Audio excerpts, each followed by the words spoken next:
بسم اللہ الرحمن الرحیم۔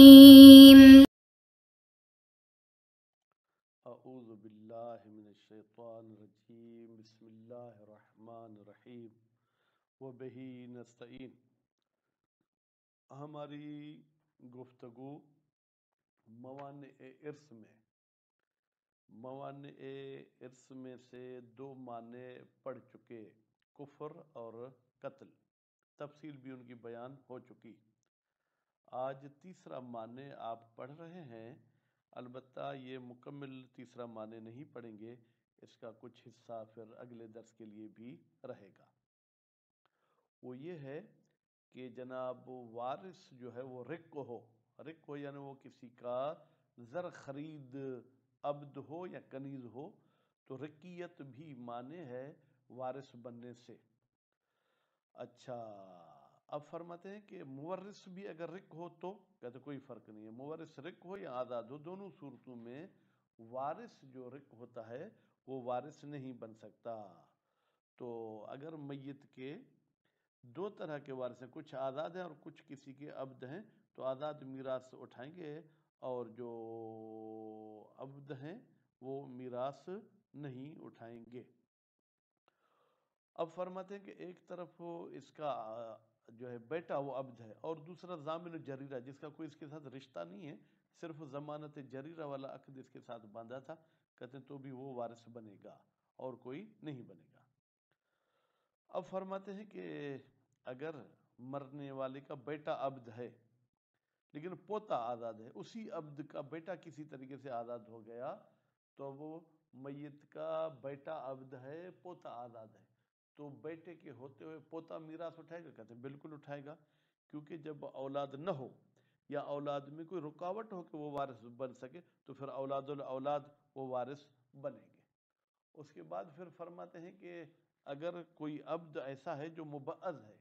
یعنی اس کا کچھ حصہ جو ہے کیا ہے وہ عبدیت میں ہے اور کچھ حصہ آزاد ہے، تو اپنے آزادی والے حصے جتنی میراث اٹھائے گا، باقی نہیں اٹھائے گا۔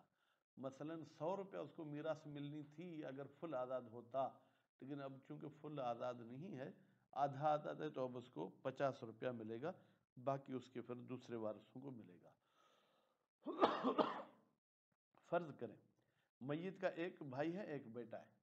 بیٹے کے ہوتے ہوئے میت کے بھائی کو کچھ بھی حصہ نہیں ملے گا، لیکن اگر بیٹا فل کا فل جو ہے عبد ہے تو میت کی پوری ملکیت میت کے بھائی کو ملے گی،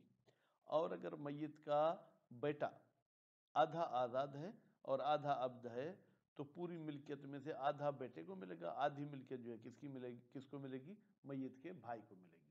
پھر اگر میت کا بھائی بھی آدھا عبد ہے اور آدھا آزاد ہے تو آدھی ملکیت کا آدھا یعنی چوتھا حصہ اسے ملے گا، باقی پھر کسی اور کو ملے گا۔ تو اس طریقے سے اس کی اور بھی ہم تقسیم کر لیں گے۔ اس کے بعد پھر فرماتے ہیں کہ اگر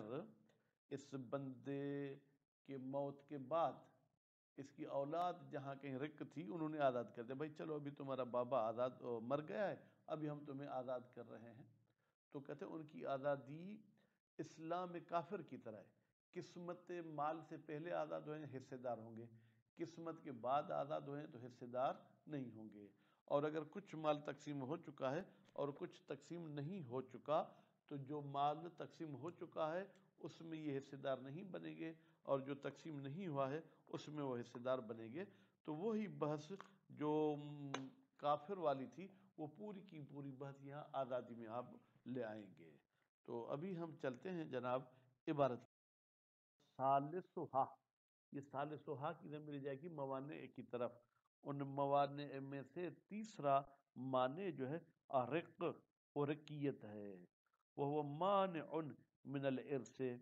یہ رقیت مانع ہے ارث سے، فی الوارث، وارث میں، یعنی اگر رقیت وارث میں ہو، وَإِنْ كَانَ الْمُوَرِّثُ مِثْلَهُ، اگرچہ مورث بھی وارث کی طرح رق ہو، بل یرثہ الحر،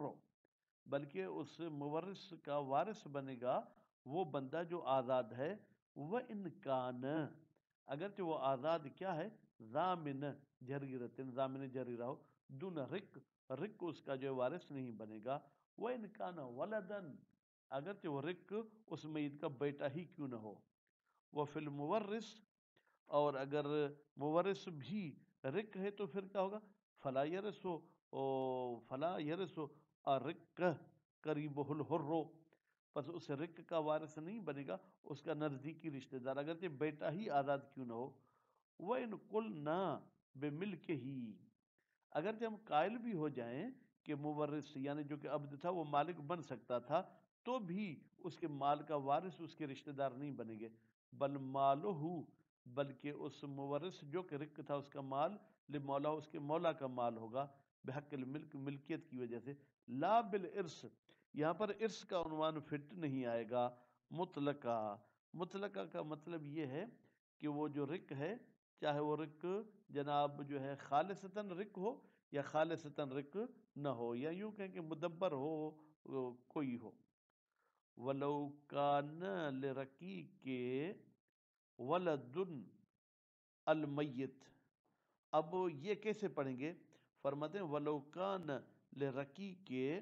اگر ہو رقیق کے لیے، کون سا رقیق؟ ولد المیت، یہ صفت ہے اس سے رقیق کی،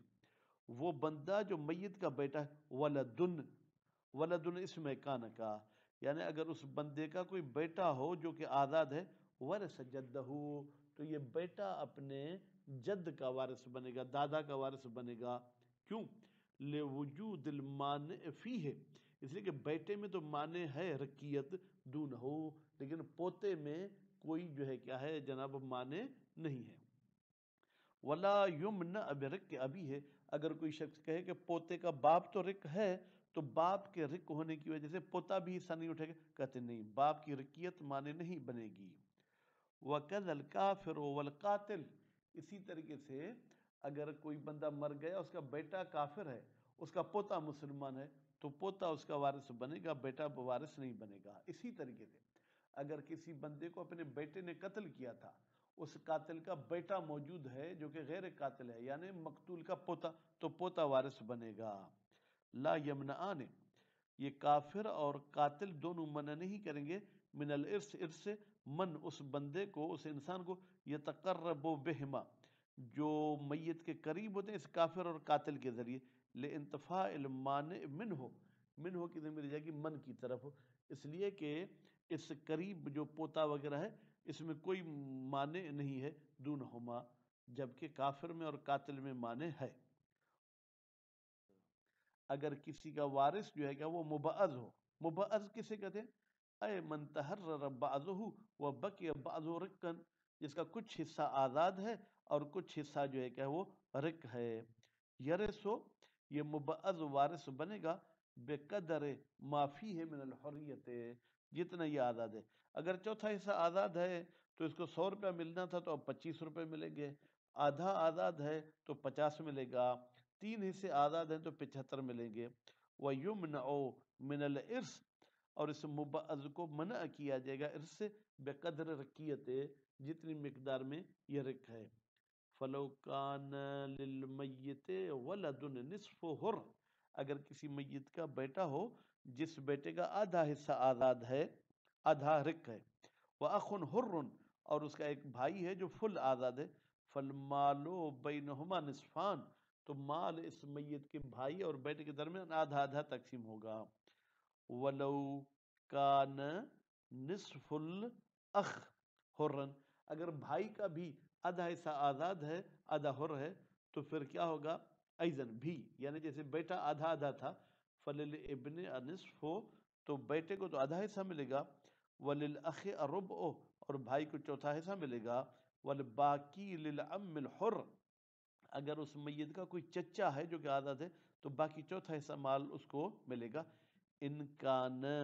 اگر کوئی چاچا ہے،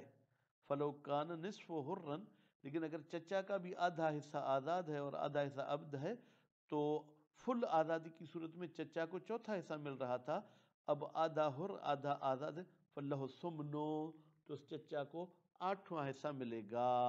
والباقی لغیرہی، باقی جو ملکیت بچے گی وہ غیر چچا کو ملے گی، من المراتب المتاخرت عنہ، ان مراتب کو جو چچا سے متاخر ہیں، وَهَكَذَا، اسی طریقے سے آپ تقسیم کرتے جائیں۔ وَيُوَرَّثُ الْمُبَعَّضُ كَذَلِكَ، اچھا، اور اگر خود مبعض مر جائے تو کہتے ہیں اس کی میراث بھی ایسے ہی تقسیم ہوگی، یعنی اگر آدھا حصہ آزاد ہے اور آدھا عبد ہے تو اس کی ملکیت کا آدھا حصہ جو ہے وہ اس کے رشتہ داروں میں تقسیم ہوگا، باقی آدھا جو ہے اس کے مولا کو ملے گا۔ فَإِذَا كَانَ نِصْفُهُ حُرًّا، جب مبعض جو کہ مر گیا اس کا آدھا حصہ آزاد تھا، فَلِمَوْلَاهُ نِصْفُ تَرَكَتِهِ، تو اس مبعض کے مولا کو اس کے مال کا آدھا حصہ ملے گا، وَلِوَارِثِهِ الْحُرِّ النِّصْفُ، اور اس کے اگر وارث آزاد ہے تو آدھا حصہ ان کو ملے گا، وَهَكَذَا، اور اسی طریقے سے اگر وارث کا بھی آدھا حصہ آزاد ہے آدھا عبد، تو اس آدھے کا آدھا یعنی چوتھا حصہ اس وارث کو ملے گا، باقی پھر دوسرے وراث کو دیکھا جائے گا۔ رق کو المیراثن، جب کسی عبد کو آزاد کیا جائے، المیراثن، ابھی وہ اس کے مورث کی میراث پڑی ہوئی تھی، قبل قسمت ہی، ابھی وہ میراث تقسیم نہیں ہوئی تھی، تو پھر کیا ہوگا؟ فقل اسلام، تو اسلام کی طرح ہے، جیسے کافر مسلمان ہو رہا تھا قسمت سے پہلے، یرثو، وہ وارث بنے گا، ان کان الوارث متعددن، اگر وارث متعدد ہوں تو، ولم یقتسم ترکتہ، اور انہوں نے مال میت کو ابھی تقسیم نہیں کیا ہے، ویمنع، اور یہ جو آزاد ہوا اس کو منع کیا جائے گا میراث مع اتحاد الوارث، اگر اس کے علاوہ کوئی ایک وارث تھا، کیونکہ ایک وارث جیسے اس کا مورث مرا تو پوری ملکیت اس کے پاس چلی گئی، اور سبق القسمت علی عتقہ، یا یہ ہے کہ قسمت پہلے ہوئی یا آزاد بعد میں ہوا، الی آخر ما ذکر، وہ بات جو اسلام میں بیان کی گئی، تو یہ شخص میراث سے محروم ہو جائے گا۔ وَإِذَا لَمْ يَكُنْ لِلْمَيِّتِ وَارِثٌ سِوَى الْمَمْلُوكِ، جب اس میت کے لیے کوئی بھی وارث نہ ہو سوائے اسی کے جو کسی کی ملکیت ہے، اشتریا من الترکت، تو اس مملوک کو خریدا جائے گا اس میت کے مال میں سے، ولو قہرن علی مولا ہو، اگر جو اس کو مولا نہ بیچے تو زبردستی ہم اسے مجبور کریں گے کہ تم اس اپنے بندے کو جو ہے کیا ہے بیچو ہو، والمتولی لہ، وہ شخص جو اس عبد کو خرید کرے گا، والحاکم شرعی، وہ حاکم شرعی ہوگا، فَإِن تَأَذَّرَ، اگر حاکم شرعی جو ہے کہ متعذر ہو، تولا ہو، تو اس خریداری کا ذمہ لے گا غیر